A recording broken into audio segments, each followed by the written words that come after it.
It's 4 o'clock in Los Angeles. It's 6 o'clock in Chicago. And it's 7 p.m. in New York City. Hello, everybody. I'm Mad Dog the Scipio, joined as I am each and every week, God help me, by Amelia the Pitbull Chapman. How are you, Amelia? Doing great. How are you? I'm fine. I was going to say, Amelia, you muted yourself. We have thunder and lightning here. I apologize. Oh, you've got some nasty weather. Okay. Mm-hmm. We have, well, how you doing, kid? I'm doing good. Good. You all right? Yeah. You're going to make it through the show, or you're going to bail out on me? No, I'm doing good. I'm just still. All right. Terrific. We have a very good show tonight. A returning guest is joining us. Yes. This time for a very different subject matter. One that I would venture to say, Mike Lynch, that tonight's show will be controversial on some level, enlightening on many levels, and certainly a lightning rod, no matter what position you take. Right. Let me introduce my guest. His name, I'll bring up on the big camera here, Mike. Hello. Gonna make you a star tonight. Yeah. This is, ladies and gentlemen, Mr. Mike Lynch. Mike is a returning guest. He was on the show when we did our Escape from Alcatraz show. His co-authored the book Alcatraz: The Last Escape with and I forgot already your co-writer's name on that. Ken Widener. Ken, that's it. That's it. Ken is a relative of the Alcatraz 3, or the Alcatraz 2 anyway, for sure. Yeah. But you are here tonight for a very different cause and purpose. Let me tell everybody how this came about. It's interesting. Mike is very perceptive in some regards. I got an email after the Alcatraz show. And it's funny because just right off the cuff and out of the chute, Mike writes, "You seem like a man of faith." And I went, "Oh shit, boy, I'm in trouble." So and I am, by the way. I'm a little rough around the edges, but I think God likes me that way. And so I thought, you know what? This is a really interesting cat. This is an interesting guy to have on the show. And when I mentioned to Mike that we're doing the program on who wrote the Bible and is there a God and is Jesus a real person over the next couple of nights, he did not hesitate but to say, yes, of course, count me in. So welcome, my friend. Welcome back to the Mad Dog and the Pitbull. Welcome. Good to be here. Good to be here. I've been looking forward to this. I am too. I don't know where it's going to take us, but like I always tell God, let the Spirit move and take us where you want. And He always does. Yes, He does. Not always where we want to go, though, but always where we need to be. That's the important thing. Let me just tell everyone why we're here. Tonight's show, who really wrote the Bible?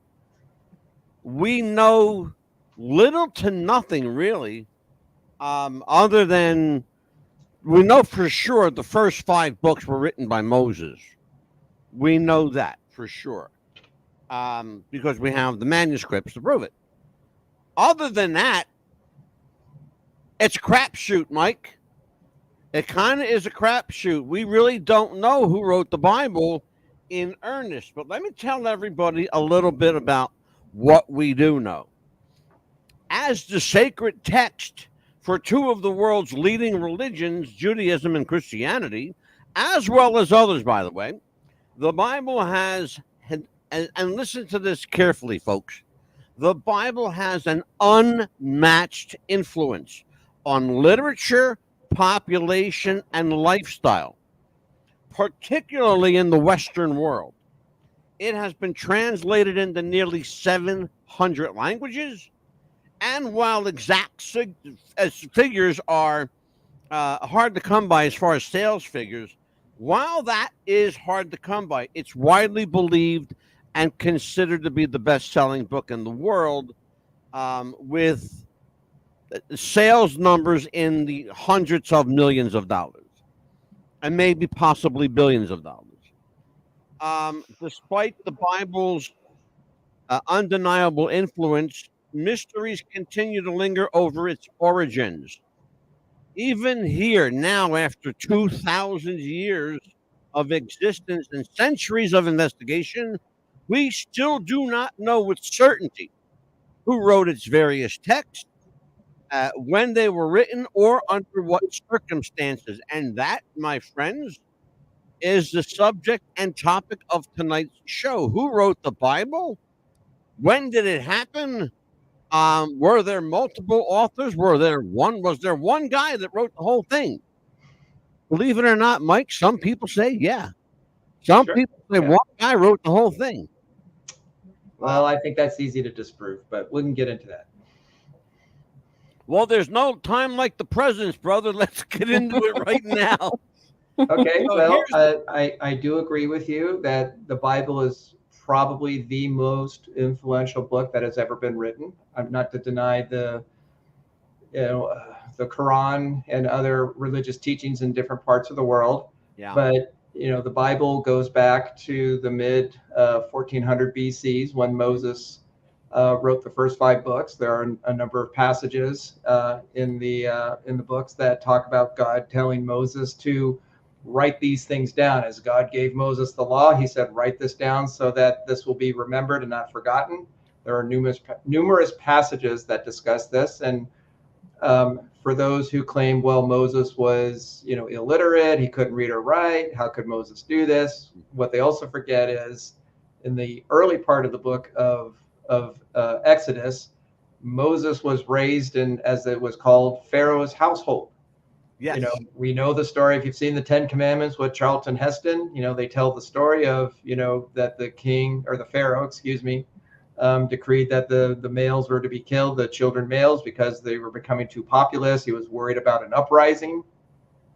And so the male children are murdered, except the mother of Moses hid him for several months until he became too big or too loud, noisy to be hidden. So she puts him in the water, and then the sister follows him, in a little reed basket, and the Pharaoh's daughter finds him in the Nile, and then brings him into the household. And so for the next 40 years, he's raised an educated man. He could read and write. He understood literature. He understood history. Sure. He was a very intelligent person. So he was well qualified for the job when God comes to him and says, okay, start writing everything down because I want these things to be remembered. And then we have the first 5 books of the Bible. Yeah. And therein, the controversy begins. As I said at the outset of the show, there's no dispute that for fact, for certainty, and for posterity, we know factually Moses did, in fact, write the first 5 books. That's without dispute now. We know that based on the history, based on the theology, and here's a surprise, we know that based on the science. One of the things that science did early on was try to dispute the history of the Bible and the existence of God or Jesus. Now we find something interesting happening. Science is actually proving these things to be true, which is kind of like the shoes on the other foot now, Mike. We know for a fact that, as I said, Moses wrote the first 5, but now beyond that, that's where it kind of gets murky. That's where the quagmire starts to unfold. Can we say with certainty that the Bible as we know it today, in its King James form, because that is the closest to the original text that we know, do we know whether the Bible today, Mike, we can categorically say was written by a limited number of authors, 1 or 2? So the book, when we'll just say Old Testament, New Testament, because if you come from a Jewish background, or anyone who comes from a Jewish background, they would not refer to what typically the Christian perspective, the Old Testament. They would call it the Hebrew Bible. Yes. And then for them, of course, the God's revelation stops in the last book, which is the book of Malachi. Yeah. He's a minor prophet. And then there's what's known as the 400 years of silence, when God doesn't speak or there's no new revelation. And then we get into the New Testament, of course, when Jesus appears, and then what happens with the birth of the church and the various epistles and letters that were written after that. But I'm just going to, just for reference sake, I'm just going to say Old Testament, New Testament. So there are approximately, there are 66 books in the Bible, and there are generally considered to be approximately 40 authors of those books.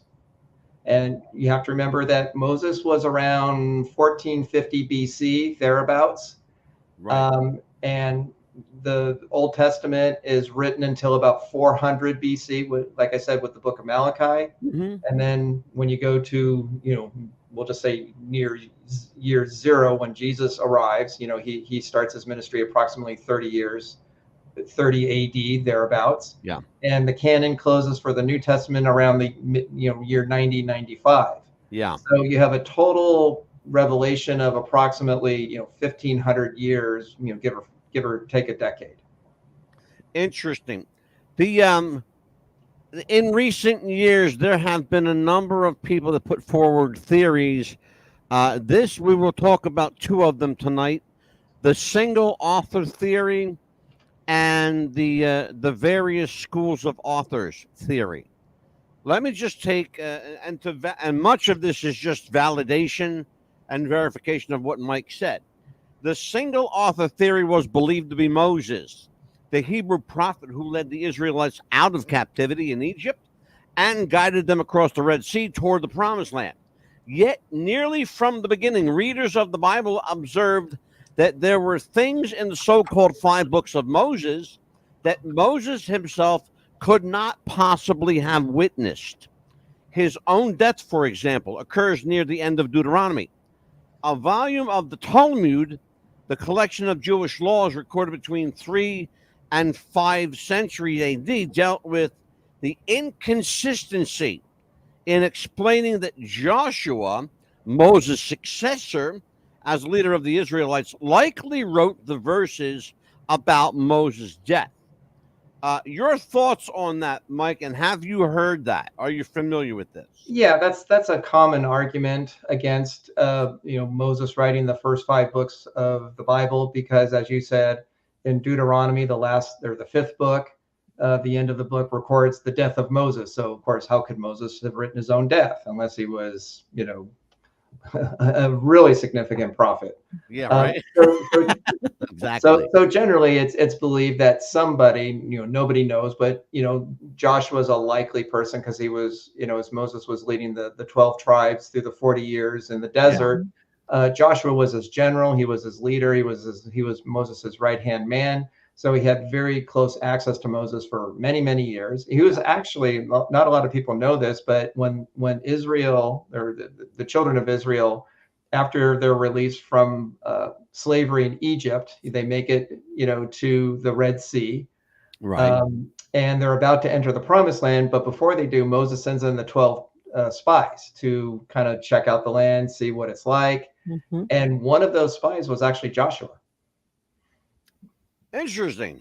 Yeah, so he was one of the, and then the other one was Caleb. Caleb and Joshua were 2 of the 12, and when they come back to report to Moses, okay, what did you see? 10 of the spies said, yeah, it's a great land, but there's these giants there. We're insects compared to them. They're too powerful. They're too strong. We can't survive. So let's go back. Let's go back to Egypt, where it was really pretty good. Slavery wasn't really that bad. And Caleb and Joshua were the only 2 that said, no. God's going to give us the land. Let's go. Let's go right now. And so because the people disobeyed God, he said, because you didn't believe in me, you didn't trust in me, you're going to wander in the desert for 40 years until you die. Not all the people died. It was the adult generation, the adult, 20 and above. And the only 2 God said that are going to make it are Joshua and Caleb. And that's exactly what happened. Interesting stuff. I think, just on forget about the spiritual aspect of it for a moment.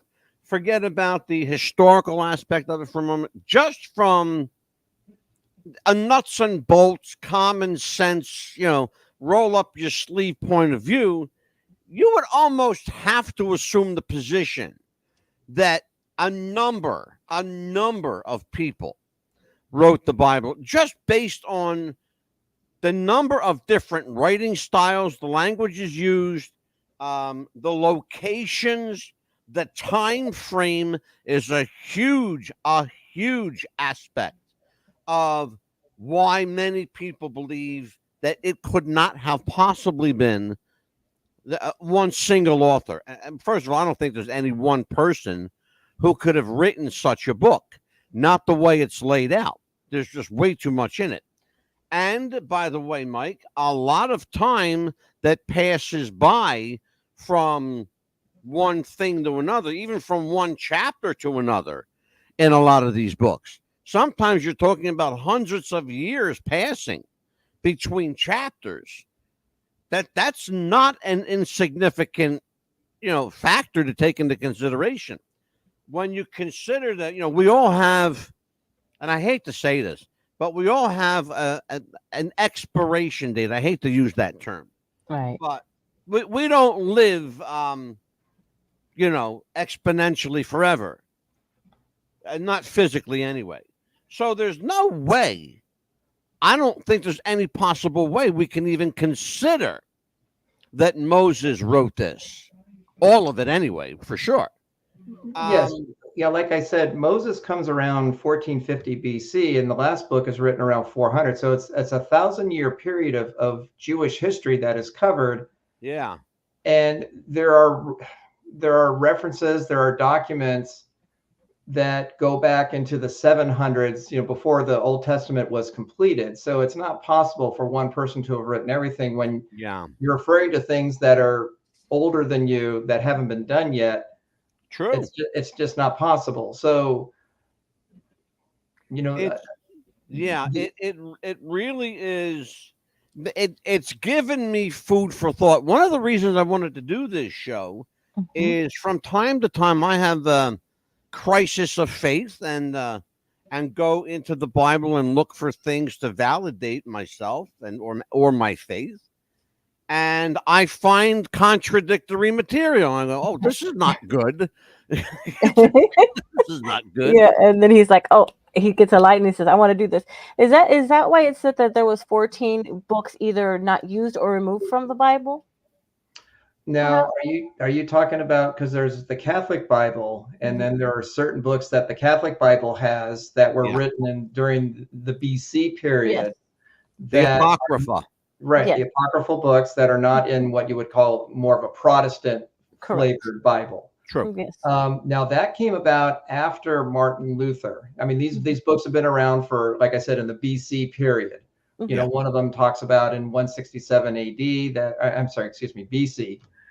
There was a Jewish uprising. You have the Maccabee family. That's where we get, where they have the, I'm drawing a blank here. It's where they have the festival, the 8 days. That took place during the Maccabean revolt when they they only had oil for 1 day and it miraculously last 8 days, and so they celebrate that.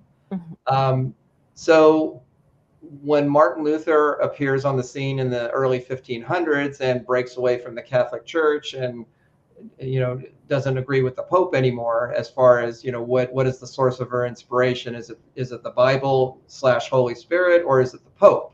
That's where the dividing line came from Martin Luther, to differentiate itself from the Protestantism that was building up in Europe at the time. That's when the Catholic Church added the apocryphal books to sort of to reinforce their theological positions as the Catholic Church. So that is a more recent addition to the Bible than an older addition. Mike, I got a question for you.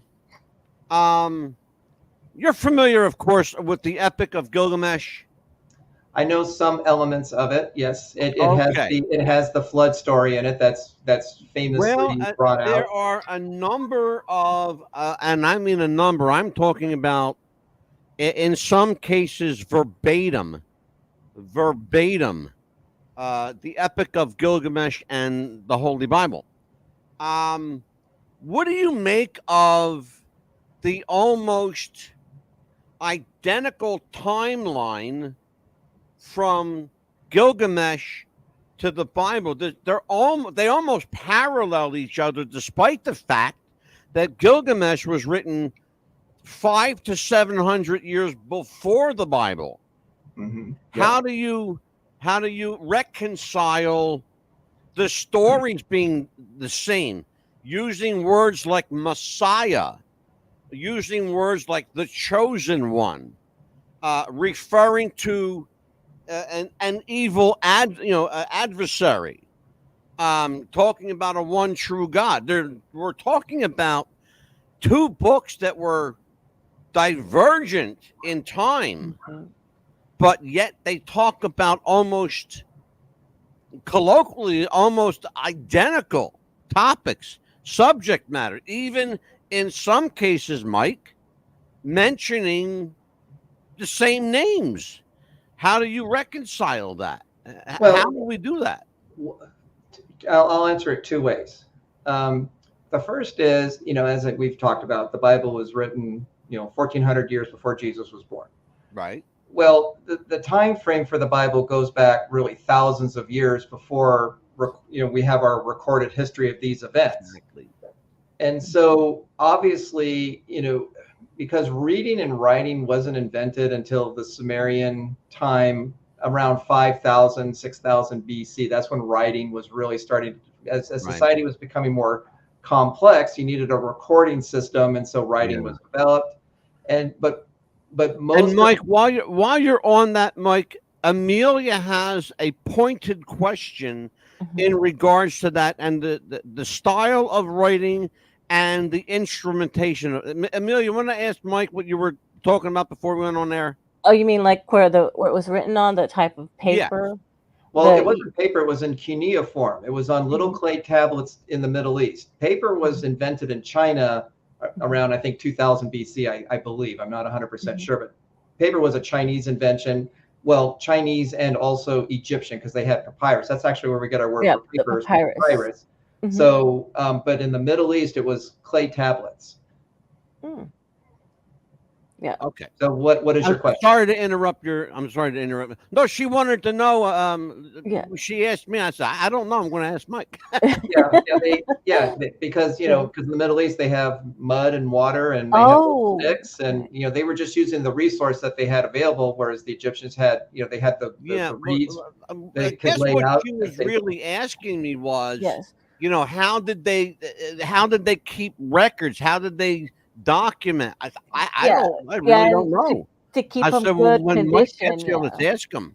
Yeah, to keep them in good condition. They had their own libraries in the cities, in Sumer and other areas of that region in the Middle East, or what we would call the Near East in some cases. And they, through archaeological digs, they found thousands of these little clay tablets. They're about maybe this big, and they used a little stylus to use it to write with.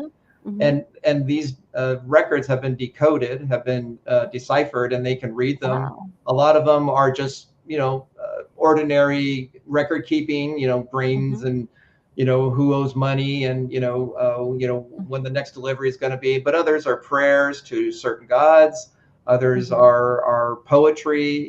They're people. What do we write about? We write about the important things of our lives. Well, they would find these things in the library, and they have found thousands and thousands and thousands of these little clay tablets. You can go online and see them. They're quite interesting. But what I was going to say before was, even though reading and writing had been invented, we'll say 9,000 or 7,000 years ago, approximately. For 99% of humanity, they're illiterate. The people who had an education were surrounded around the monarchies, the royal lines. You had a king, you had governors of regions. They had to keep records. The scribes and the religious people would need to be educated. They can read and write, but the regular person, the regular people, they were illiterate. And so the way that they communicated information was through stories or through recitation of important events that had happened in the past. And that's how they got their information. And so Right. when you talked about the Epic of Gilgamesh and how it parallels very strongly elements of the older books of the Bible, the earliest books of the Bible, especially in the book of Genesis, it's Right. not surprising to me, because you've had these stories passed on from one generation to another for thousands of years. Yeah. And so there are bound to be strong similarities in some areas, but also they're going to diverge. They're going to be different in other areas. And so there are some very strong dissimilarities in these stories. But Yeah. like I said, I mentioned the deluge, the flood story. Well, they're in both the Bible and the Epic of Gilgamesh, and many, many different cultures around the world, they have flood stories as well. So Yeah. these stories have been passed on for thousands and thousands of years, so that you would expect it to be that way. I think we have to have this discussion. It's important we do, because it ties into the larger question that we'll address tomorrow with Mike, which is there a God? Was Jesus a real person?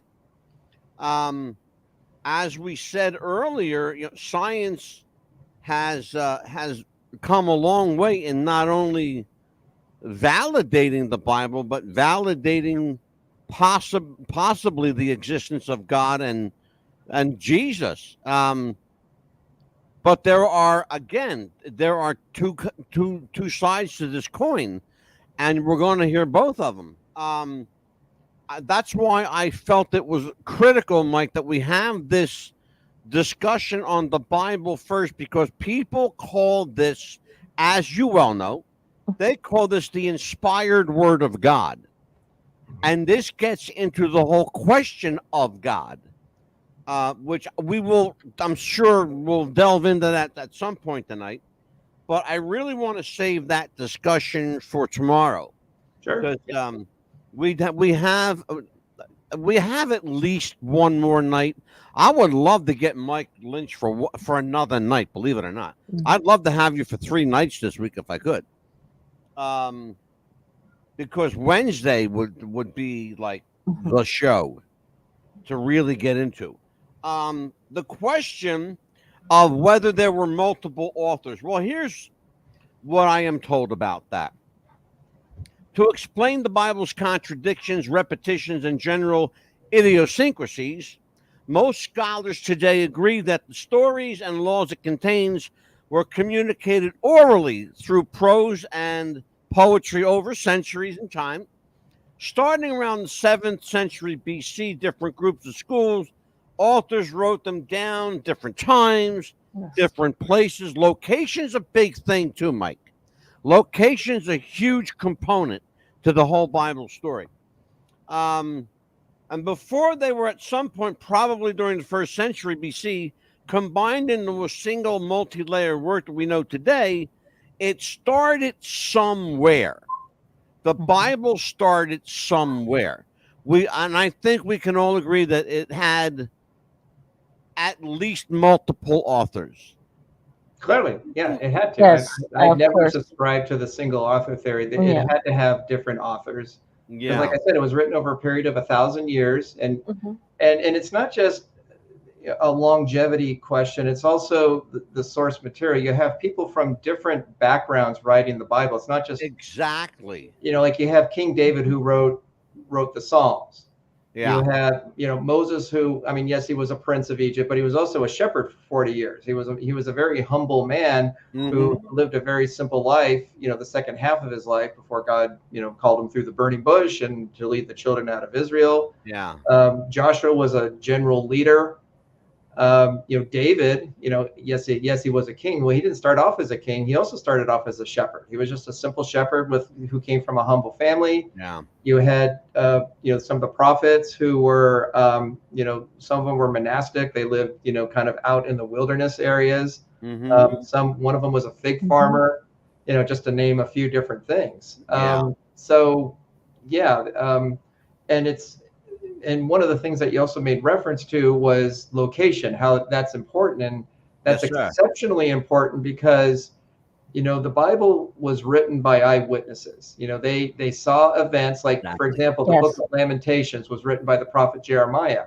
Well, he's writing about when the Babylonians destroyed Jerusalem in 586 BC. They came in, conquered the country, burned the city, burned the temple, and most of the people are led into captivity back into Babylon.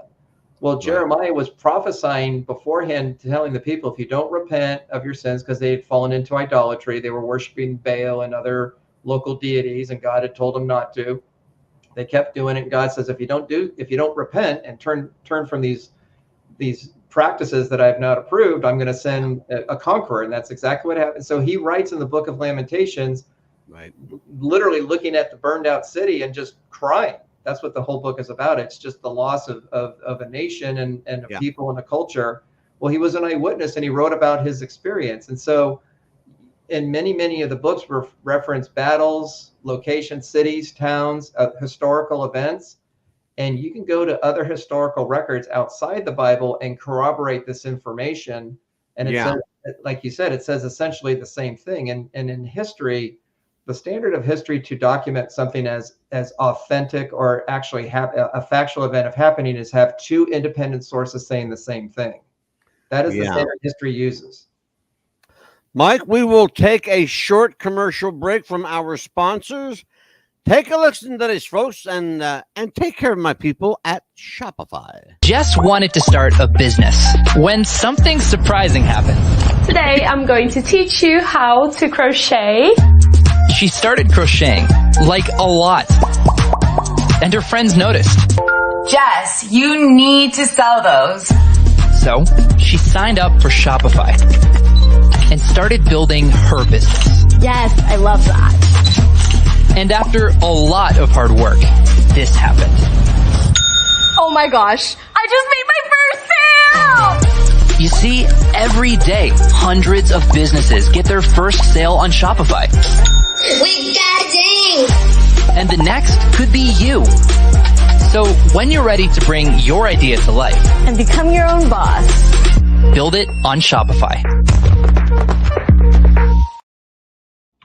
What's the Buzz Popcast is back with Mike Lynch.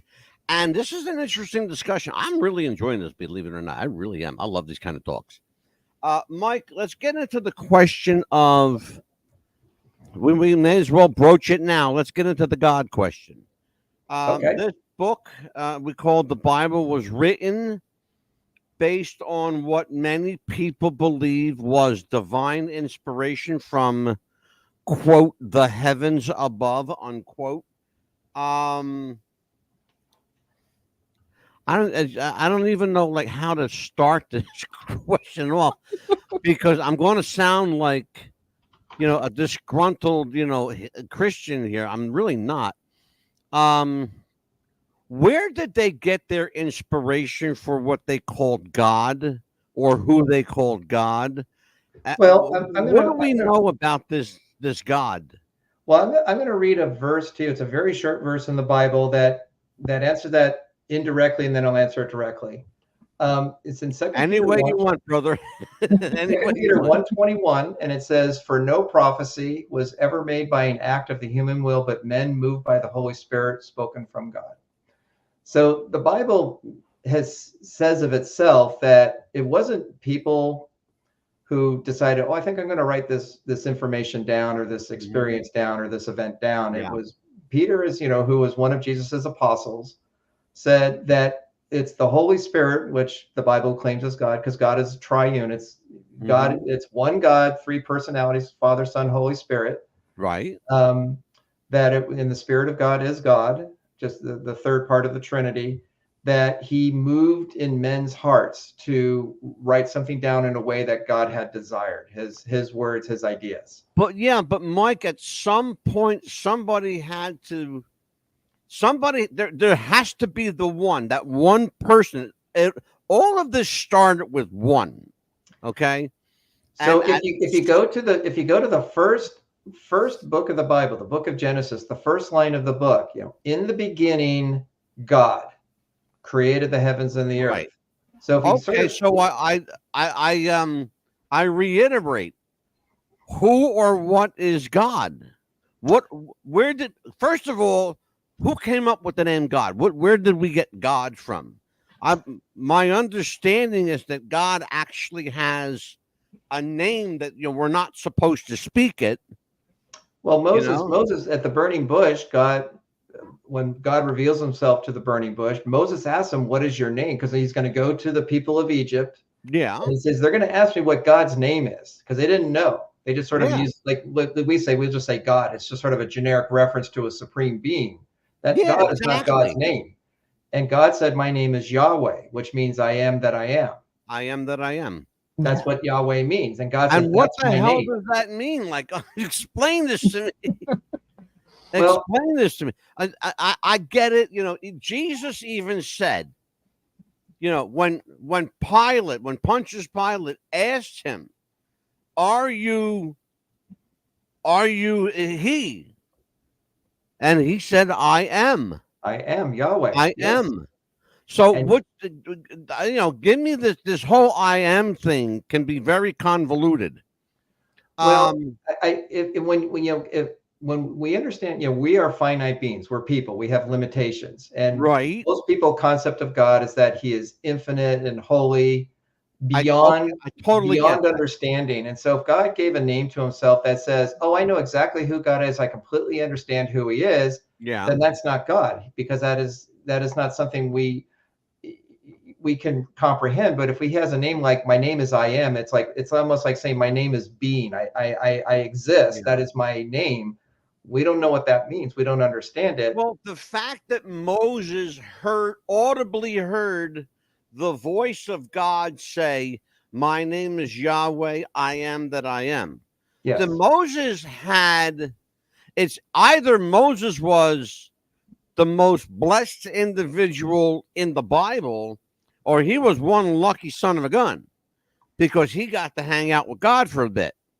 But God did that with a number of people. The next probably most famous person he did that with is Abraham. Abraham was called a friend of God, that they had a friendship with each other.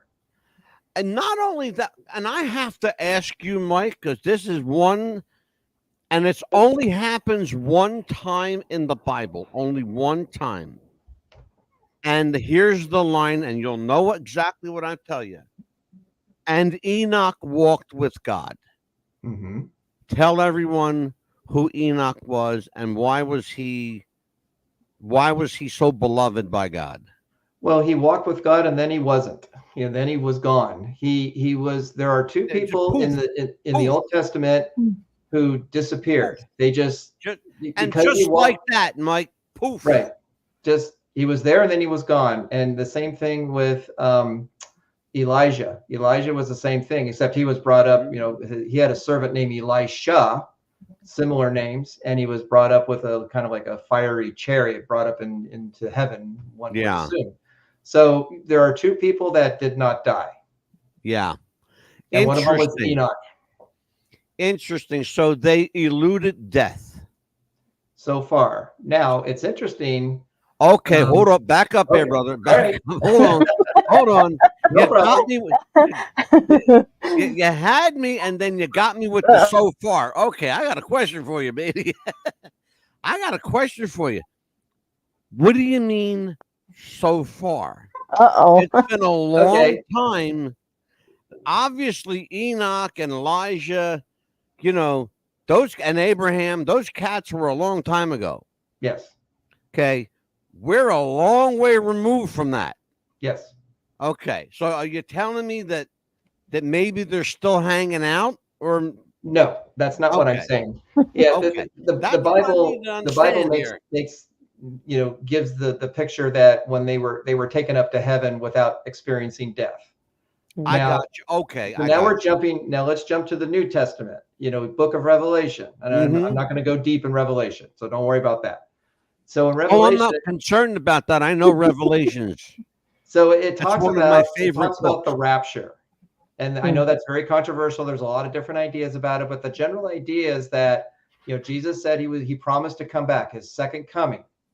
And it says that for those who are still alive when he comes back, they're going to rise up and meet Jesus in the air, according to Revelation. So they're not going to experience physical death. They're going to immediately be Okay, so Connected here to is him. my understanding of that, Mike, and you and I have to have this dialogue. All right, here's my understanding. Those that are dead in the flesh will rise first and meet Christ in the air. Yes. Okay? Yes. Okay. What about those that are physically living?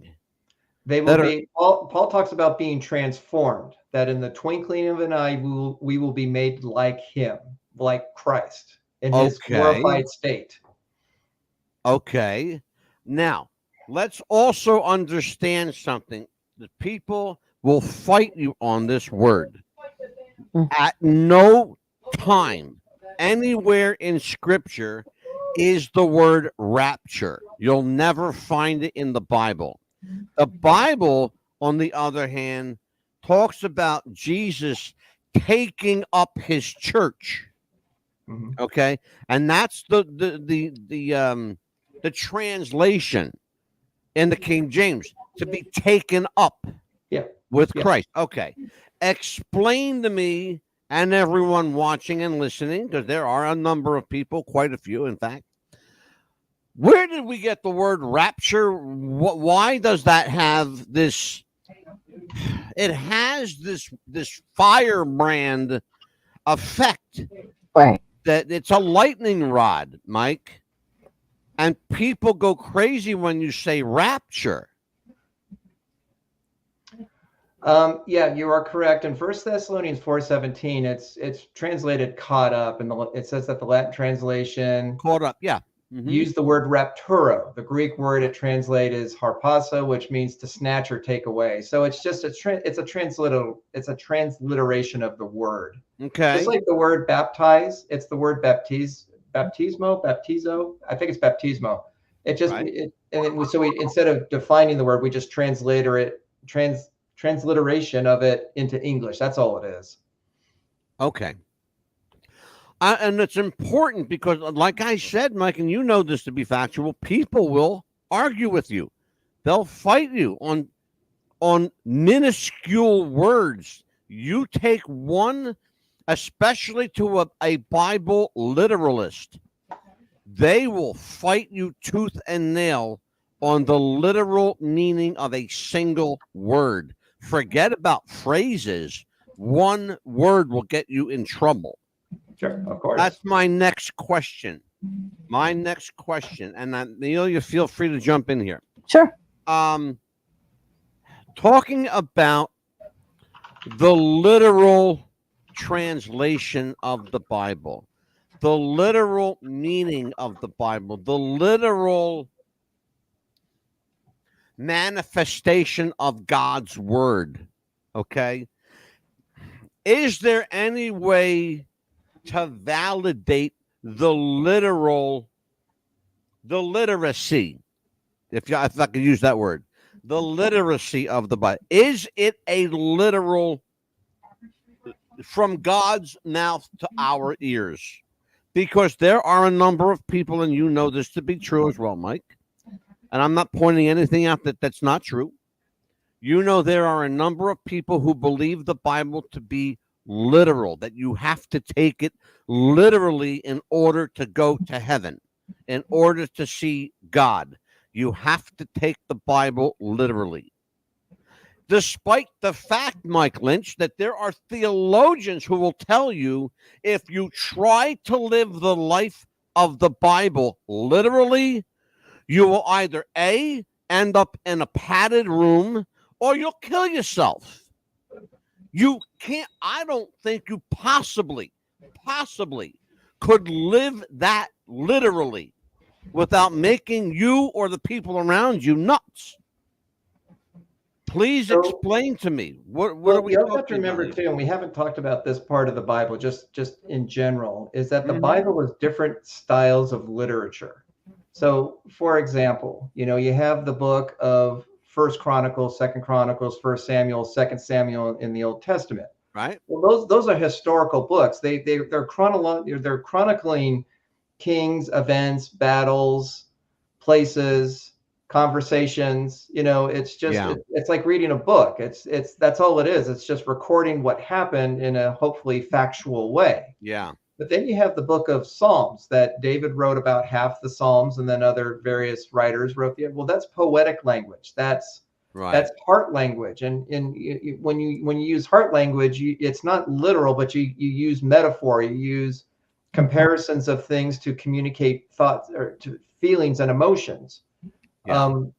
Jesus used this many times in parables. He says the kingdom of heaven is like.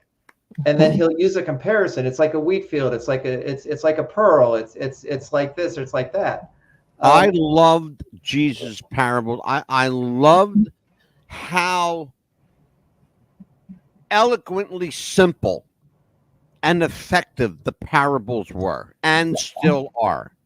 Right. Yeah. And so I'm a huge fan of the parables. If he says that it's like a field where you find a great treasure in a field. Yeah. Well, he's not saying, okay, go find a field and that's heaven. We know that's not literally true. And so you don't take it literally. You take it as an example using nature to make a point about what heaven is like that we can understand. Or another time when Jesus would say, if your eye causes you to sin, what does he say to do to your eye? He says, pluck it out. Or if your right hand causes you to sin, cut it off. Well, if you take the Bible literally, you're going to see a lot of one-handed blind people walking around. Yeah. Well, we know intuitively he doesn't literally mean that. He means if there's something in your life that's a struggle for you, that's coming between you and God, he's saying remove that thing from your life so that you have a clear path to God. He's using this example, but not literally true. So when people say, "Do you take the Bible literally?" It's like, well, no, I don't, because the Bible isn't meant to be taken literally in some parts. Some parts yes, some parts no. Well, yeah, and that's that. Oh, go ahead, Amelia. No, because I've seen it to where they follow the Bible so badly that a husband and wife can brainwash their children so badly to where they've either chained them up if they're not doing it right, something correctly, or they've beaten them so badly to where they've chained them up or not eating for days, or they treat them so bad. I've seen movies about this, like true stories, and that's they're horrible, awful stories that you're taking things out of context. You're not understanding the point of these the teachings of the Bible, and most people are guilty of that. Like you were saying in the beginning, it's so big, it's so complicated. There's so much of it that no one can truly understand it. We're always going to be in error in some way or another. But like you said, some people take it to the extreme and they do horrible things that were never meant to happen. Yes. Well, let's continue that. One of the things that I have, first of all, this is a great conversation. Anytime I can get Mike Lynch here is a good occasion because he's the smartest guy I know next to me, and not saying something. I like you, Mike. I do. I like you. I'd like to have you here every night if I could. Let's have a serious discussion here. One of the things the Bible, first of all, people don't understand, and let's just clarify this. The Bible is all at once one of the most uplifting books in the world. It's also one of the scariest books in the world if you read it right. It talks about love, hate, murder, incest. It talks about infidelity. It talks about how to raise your children, loving your wife, how to love your wife, when to walk away from your wife or your husband or your spouse. It talks about all of these things. It also talks about damnation and hell, but it also talks about glory in heaven. There's a lot of stuff going on in this book, Mike. My question to you: there has to be more than the 66 books that are in there. I happen to have not only a King James book with the 66, but I also have the Catholic Apocrypha that has the additional books. And I have some other books that were not included in the Bible, like the book of Judas and the book of Mary. The Gospel of Thomas, that's probably the most famous New Testament book. The Gospel of Thomas, yeah, absolutely. And there are a number of them, and I have them. But here's the thing: why are they less important in telling the entire chronological story than the 66 that are there. My question is not without merit, I don't think, because if you read, and you and I spoke about it at the beginning of the show, talking about the idiosyncrasies, the inconsistencies, the hypocrisies, and that's just in the first 5. And there's a whole bunch more after that. There's 61 more after that. That in many ways kind of repeat that. And certain stories just stop and others pick up. Or you go, okay, well, it's like watching a movie that all of a sudden it stops and then the credits roll. Wait, what the heck happened here? Yeah. You know, what happened here? It's like, it's where to go. So let's talk about, we have to have this discussion. It's important. The books of the Bible, there's got to be more. There have to be. Well, it's hard to answer that question. I'm sorry. my belief is this. This is what I believe. That God is real. God exists. God created humanity. God created the universe. I mean, that's talked about obviously in the early chapters of the book of Genesis. That God is the uncreated creation. Because like I said, when you go to the first line, it's in the beginning, God was already there. Before there was a beginning, there is God. So how does God exist? We don't know. We don't understand it. It makes no sense to us, but there he is.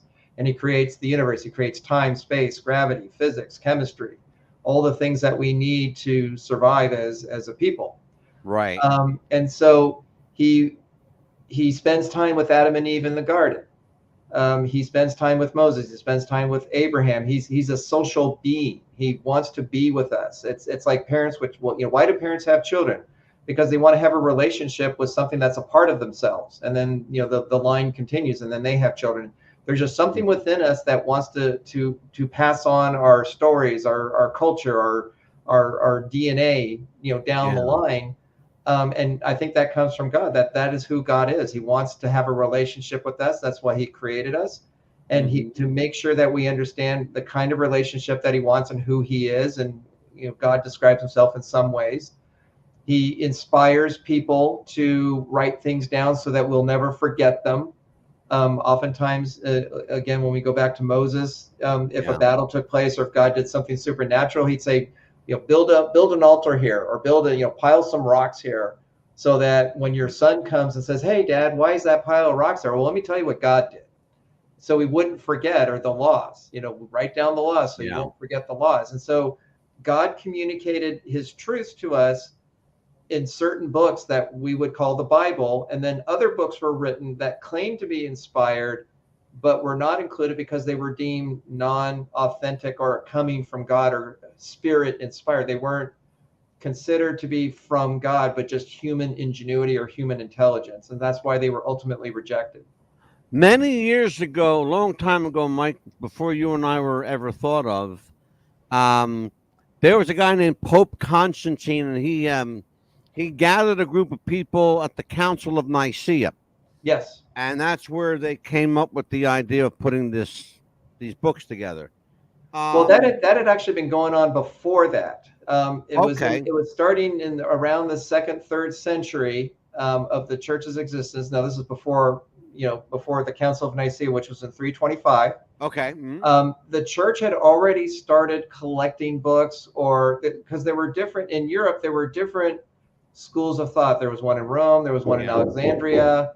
There was another one in Jerusalem, of course. Right. There were different centers of learning for the New Testament, for the church. Yeah. And there were different theological flavors that were permeating based on, who was the bishop of a city, or, if there was a school, there was sort of like a study learning area, what were they teaching?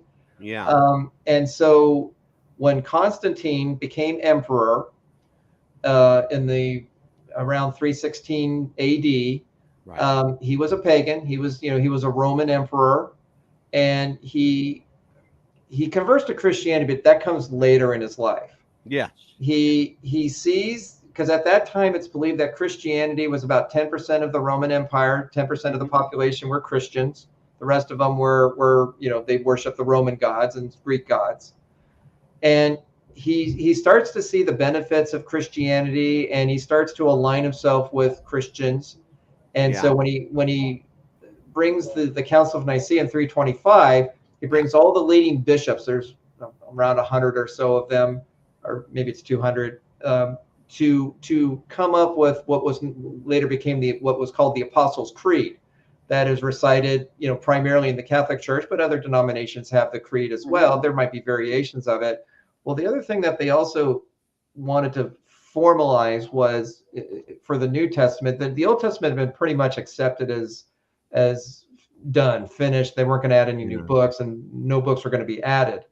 But for the New Testament, it was still a work in progress. And so they had a number of criteria to determine what was considered inspired and what was considered not inspired. So, for example, I talked about the Gospel of Thomas. We have 4 Gospels: Matthew, Mark, Luke, and John. Those are included in the New Testament. We're going to talk about them at some length after the commercial, but go ahead. Yeah, but Gospel of Thomas was written in the 200s, was rejected because it was known as a Gnostic gospel. And Gnostic is where we get our word knowledge, or Gnosticism. Yep. And that was sort of like, there were like secret societies, where they had these special, beliefs, chants, practices, very secretive, kind of like a Freemason today, kind of similar to that kind of an idea. Yeah. And a lot of the Gnostic beliefs the main one was that Jesus was not a physical person. He didn't actually come in flesh. He came in spirit. He just appeared to be a human being. Yeah. And the reason that's important is because in traditional Christian thought, that Jesus was killed. He died on the cross because he was a person. He was incarnate in the flesh, and he died and then rose again and conquered sin and death. That's the traditional Christian belief. Well, if he was really spirit and he really didn't die, then that really challenges modern Christian thinking. And so the Gospel of Thomas is of that flavor. So that's why it was rejected, because of the flesh issue.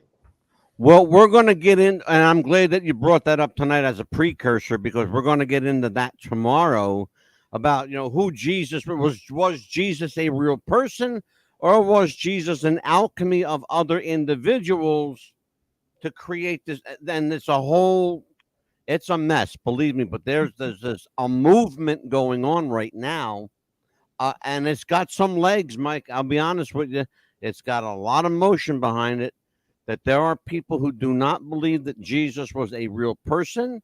They believe he was an alchemy of several individuals, largely emperors of the time, or leaders of the time. We'll talk about that. I happen to believe Jesus was real. I happen to believe that he died on the cross and rose from the dead. I happen to believe all that. That's just me. But we will talk more with Mike Lynch right after this. I have to do this. Mike, I'm so sorry for the commercial I have to play. That's but okay. You can hold your ears. Amelia happens to love this commercial. No, I don't.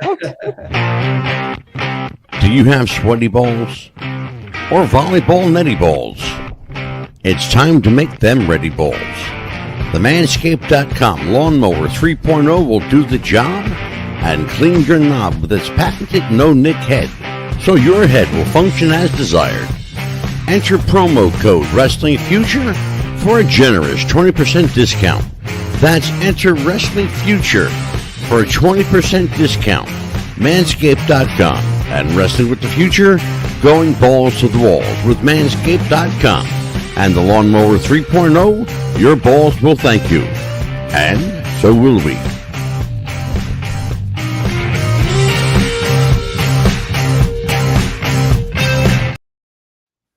What's the Buzz? America's Best Podcast is back on the air on the WWTF broadcast radio system.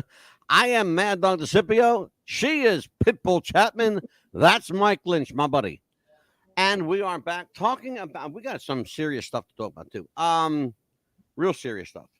Mike, one of the biggest contentions when you're talking about who wrote the Bible, a large point of contention is who wrote the Gospels. Um, there are people, again, the literalists who believe that Matthew, Mark, Luke, and John actually wrote Matthew, Mark, Luke, and John, and historical evidence to prove that they couldn't possibly have because they were long dead at the time. I happen to be of that mindset that believe that they could not have possibly written from eyewitness accounts because the timing just doesn't add up. It just doesn't jive. Let's talk about, when you're talking about the general question of who wrote the Bible, a big part of the Bible, particularly the New Testament, is the Gospels. So can we get into, Mike, a little bit about the Gospels? Let me just give everybody kind of a heads up here. And it's really simple. Beginning around 70 AD, about 4 decades or so after Jesus' crucifixion, 4 anonymously written chronicles of his life emerged, and that will become central documents in the Christian faith. The names for Jesus' most devoted earthly disciples: Matthew, Mark, Luke, and John. The 4 canonical Gospels were traditionally thought to be written as eyewitness accounts of Jesus' life, death, and resurrection. For more than a century, scholars have generally agreed that the Gospels, like many of the books in the New Testament, were not actually written by the people whom they are attributed to. And there's where I want to begin with you. Why do people, again, the traditionalists, the literalists, why do they insist on making the argument that Matthew, Mark, Luke, and John wrote Matthew, Mark, Luke, and John, when clearly the timing could not have been possible time-wise? Well, I would politely disagree with that. Okay. So the church starts around 30 AD when Jesus dies, and then we have, in the book of Acts, you have Pentecost, which happens 50 days after these events of Jesus's life happen, and that's what's known as the birth of the church. In Acts chapter 2, the disciples are gathered together. There's about 130 or so people in this room, and then the Holy Spirit comes upon them, and then they go out and start preaching. And Peter, being the sort of the head of the apostles, preaches, and it says that 3,000 came to faith, and that's the birth of the church. And then the rest of the book of Acts shows the growth of the church over the next 10 years or so. Paul becomes, in chapter 8 of Acts, becomes a convert to Christianity. He was a Pharisee. He was a Jewish leader.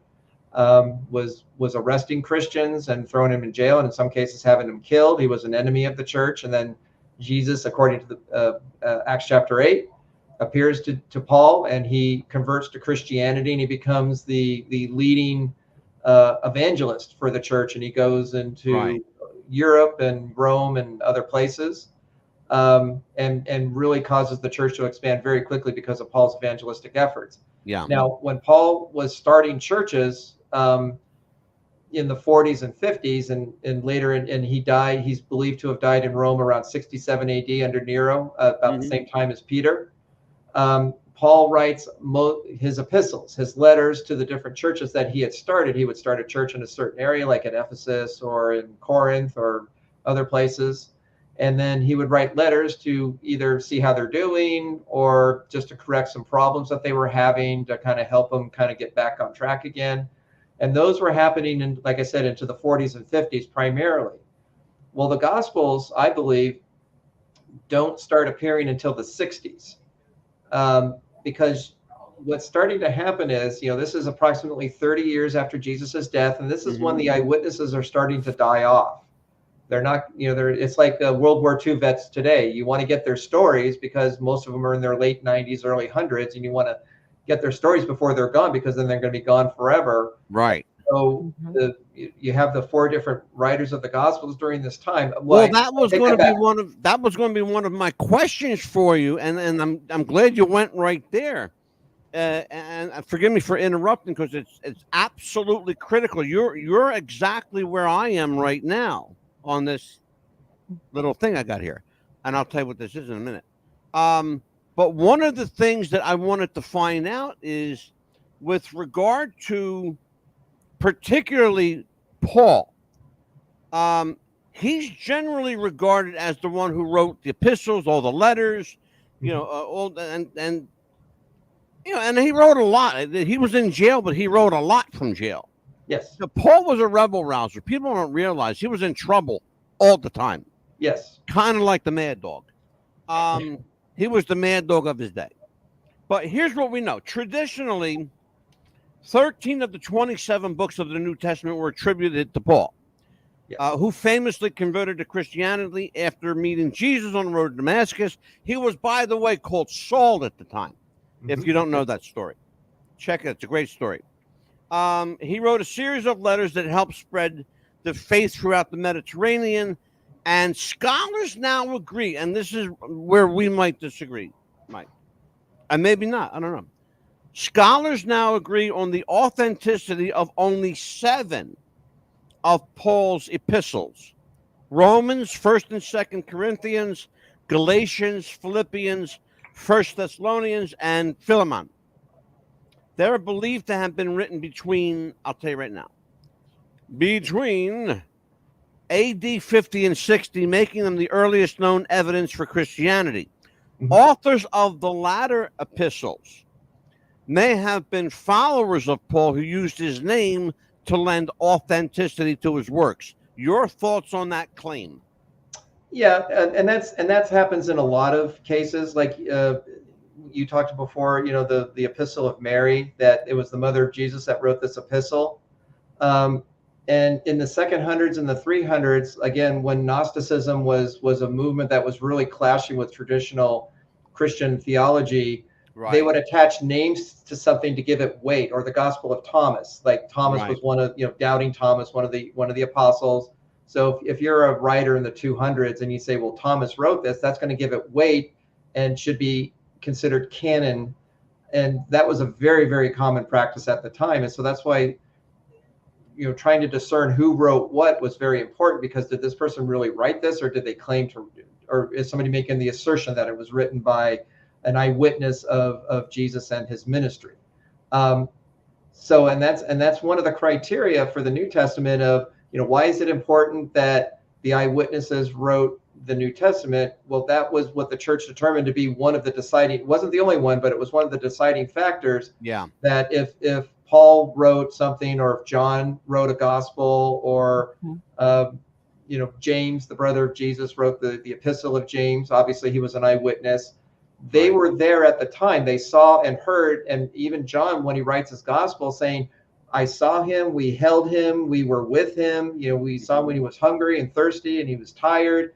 I experienced all these things for 3 years when Jesus did his ministry, versus someone who wrote in 250 AD who claims to have been an eyewitness, but there are 150 years beyond these historical events. Which one is more authentic? Well, that's therein is my point. Amelia, jump in. Right, just like the I hear a lot of people say, like, Noah's Ark, was that a real story? Was that really even written? How could it have gotten all the animals in that boat as well? Too. I mean, that story still a lot of people say. Amelia, you just went off the rails, girlfriend. I mean, a lot of stories Where like that. Where did you go off the rails? Hold on, Mike. I'll bring this back in. Hold on. Well, you know what I mean. And then, like, a lot of people, they say that we have the beginning of the book, right? We have the beginning of time, and then now we're probably living close to the end of times. Do you think that's coming true as well? Well, there are many people that claim that these are the quote unquote end times. In the 1970s, there was a famous writer, Hal Lindsey. If you're familiar with Hal Lindsey, I'm very familiar with Hal Lindsey. Absolutely. And he wrote Countdown to Armageddon. So he believed in the 1980s, like this is it, where it's happening, at any instant of time. Well, that didn't happen. Or in 1988, Edgar Weisnant wrote 88 Reasons Why the Rapture Will Take Place in 1988. Well, that didn't happen either. Well, you know what? In fairness, Mike, let's just let's be honest about it. In fairness, people have been saying we're in the end times since the beginning of time. Let's just call it what it is. Well, when Peter wrote, I can't remember if it was the first epistle or the second epistle. I think it was the second one. Right. When he says, that basically there was a belief in the church in the 60s that Jesus was imminently coming back within their lifetime. And Peter says, God is not slow about keeping his promises. He's trying to reassure the church because they're saying, you said he was coming back. Where is he? And they're starting to lose their faith. They're starting to lose their hope that what they were saying was true. And he's saying, well, to God, a day is like 1,000 years and 1,000 years is a day. God sees time very differently than we do. Absolutely. Yes. So yes, even people the don't apostle, understand that. Even Peter believed it was happening within his time, and he had to reassure the church that it could happen when God decides it happens. Amelia. Yes. I stepped on your question. Go ahead. You can. No, that's fine. Because No, that was the question that I had, because a lot of people say that he maybe has come down to earth. We just don't know that he's been here visiting us a few times just to see how things are, because you don't know that person that's homeless asking for money could be him, seeing if we were going to help him. I believe in that. Well, when Jesus said that when he referred to himself sometimes as the Son of Man, Jesus had a lot of different names, and that was one of his self-references. And he said, when you see the Son of Man coming, it'll be in glory. Yes. It's not because there have been claims that Jesus has already come back. I believe that's Jehovah's Witnesses theology that Jesus returned. I think it was in 1917, I believe, and that it already had taken place. I could be wrong about that, but I believe in 1917 there's a group that says that Jesus actually returned because there was a number of prophecies made, and when they finally said it happened. That's true. It's absolutely true. And I don't believe that to be true. It's supposed to be a spectacular event that no one will mistake. That's how Jesus describes his second coming in glory. Whatever, we don't know what that means, but it's everybody's going to see it at the same time. Yeah. Well, I mean, it's going to be one of those things that, if you're unfortunate enough to say, I saw it happen, that means that you're still behind. Okay. So that's trouble for you. Am I right, Mike? There's another reference that says that the heavens are going to be rolled back like a scroll. So again, using very strong visual language to say this is going to be unmistakable. It's not did this happen? Did I miss it? I don't know. I'm not sure. It's not going to be like that. Let's talk about something. When we talk about literal translation or figurative, and then we're probably going to get into some of this tomorrow as well. But when we talk about, people, sometimes I let things get to me so much. And when I should just let it roll. But when it comes to this kind of stuff, I get a little animated, because I like to believe that my God is a God of his word, right? So let's talk about these so-called, promises God made, or the end time prophecy. I'm a big student and a fan of, and believe it or not, I can say that word. I'm a fan of the book of Revelation, because if you read the book as a Christian and I always tell people, if you're going to read the Bible, read the book of Revelations first. Read the Bible backwards, because guess what? We win. Okay. Yeah. And people don't get that when I say we win. What do you mean, Angelo? Christians win. God's team wins. Jesus carries the banner. People don't get that. It's simple stuff, folks. But my question, Mike, is when we're talking about, figurative and literal, can we talk about whether you believe, and this I'm going to ask you your personal opinion, whether you believe that there will be a literal, like some people believe, a literal end to the world, or does that simply, or do I read it the way I read it? Do I read it as transformation or evolution?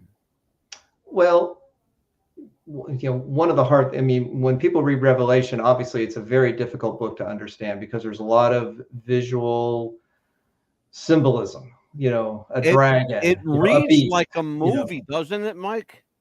Yeah, it's like a sci-fi movie. It's crazy, It it's really is. There's a lot going on in Revelation. A lot. yeah, and John It's trying to describe what he's seeing is using all Yeah. this visual language of metaphor, and it's like, what does he mean by this? And that's why there's so many different interpretations, because Yeah. it's not like the Gospels where it's showing, well, Jesus went here and Jesus did this and he performed this miracle. It's Right. easy to understand, it's easy to follow, but Revelation is very hard to follow. But generally, you get general ideas that there's going to be this time of tribulation, that the world is going to go through terrible, one crisis after another. That's going to be global, a lot of Yeah. catastrophes. And then the Antichrist / beast shows up and declares himself God, and pulls people away from worshiping God to worship himself, whoever this person is. Yeah. Who's going to have supernatural power of some kind, and he's going to be a very charismatic person that can sway people his way. And there's going to be there's no Armageddon that takes place where there's this climactic battle, but we're Right. poised to have this battle until God intervenes. And then, like you said, that the earth is in pretty bad shape by the time God intervenes. And then later on, I believe it's in chapter 22 of Revelation, it talks about how there's a new heaven and a new earth, that God is going to transform the world and make it back like it was in Eden.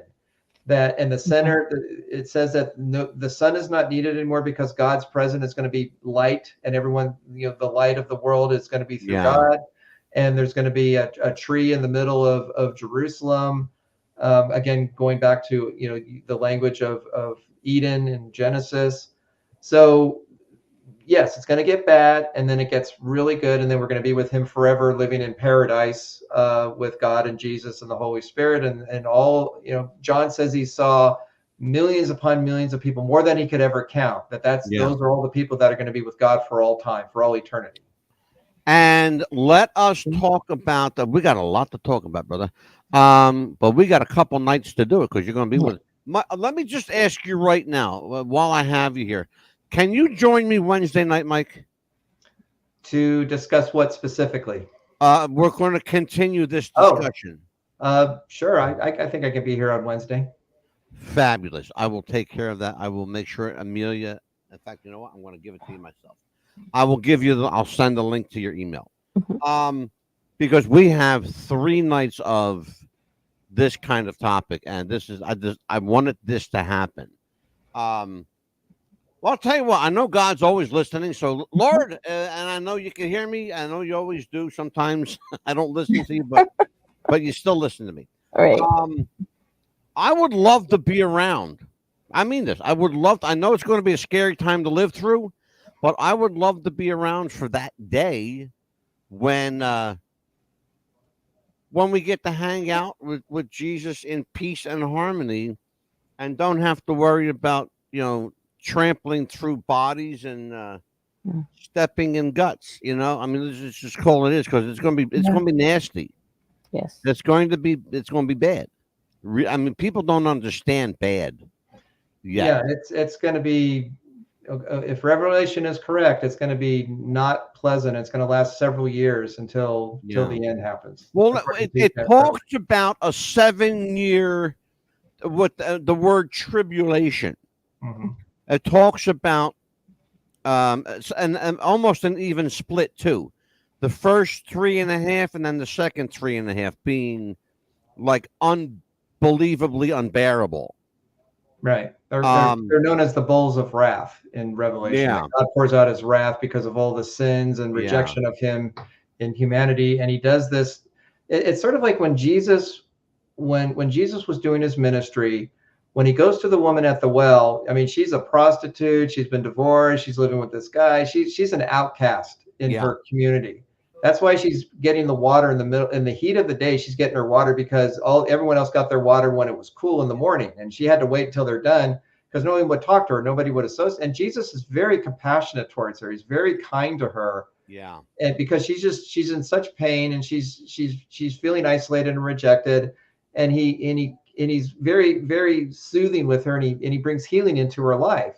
Yeah. Whereas when he talks to the Pharisees, he's very harsh with them. He's very confrontational with them because they have hypocrisy in their life. They have self-righteousness in their life. And they think we are holy, righteous men. We don't need anything. And Jesus is saying you need more than you think you do. And he's got to use a fist to try to get to them through their hard shell. Yeah. Well, Revelation talks about the same thing, that why does God is so wrathful in Revelation is because humanity is so far away from God and his truth that he has to use very difficult circumstances to get people to turn toward him, because they won't do it on their own. And that's where we are these days. We are exactly there these days. The world, ladies and gentlemen, in case you don't live in this world, the world is upside down. Bad is good, good is bad, up is down, east is west, west is east. It's all, everything that you thought you knew, throw it out the window because it don't exist anymore. It's anarchy. It's wait a minute. And it's going, you think this is bad? Oh boy. You haven't seen squat yet, okay?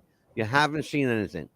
Mike Lynch is going to be with us tomorrow night, and thankfully will be with us Wednesday. So now I can take tomorrow night, and this will be our question. Was Jesus a real person? We will talk about that tomorrow. And Wednesday, Mike will join us, and the question will be, does God exist? That's going to be the question. Because, boy, I'll tell you what, you need a show just for that topic. Yes. Can science prove the existence of God? We will find out. But, Mike, I'll tell you what, brother, we have to let you go tonight. Amelia, what do we got coming up? Well, next week is nothing going to be but our little sessions that we just talk about anything and everything. We call them BS sessions. Yes, BS sessions. We're going to have 3 nights of rampant BS from the Mad Dog and the Pitbull. Yeah, make it easy for you because you go on vacation a week after that. I want to extend my gratitude to Mike, and I want to tell you, Mike Lynch, you are an amazing writer. His book, by the way, check it out. It's Ken Widener and Mike Lynch. The book is called Alcatraz, The Last Escape. Mike, what else do you have out publication-wise that people can read? Oh, I have a number of books that have come out over the years. They can just find my name on Amazon, Mike Lynch, and then they'll find all the books. It's there's too many to mention. So. L-Y-N-C-H, ladies and gentlemen, Mike Lynch, author Mike Lynch, friend of mine, Mike Lynch, good guy, Mike Lynch. Smart guy, too. A lot of people have been requesting. That's saying something. You kidding me? A lot of people have been requesting his show, so please go on our YouTube channel and watch it as well. So absolutely, show. Yes, absolutely. Okay, on behalf of Amelia, the Pitbull Chapman, Michael, Mad Dog Lynch. I'm going to call you the Mad Dog now. Okay, sure. I am Angelo, Mad Dog, the Mad Dog Brothers. That's what we are. We will be here tomorrow night, Lord willing, and the creek don't rise, with Mike Lynch, Amelia Chapman, and yours truly. I am the Mad Dog. We'll see you. God bless you, ladies and gentlemen, and be safe out there. Bye-bye.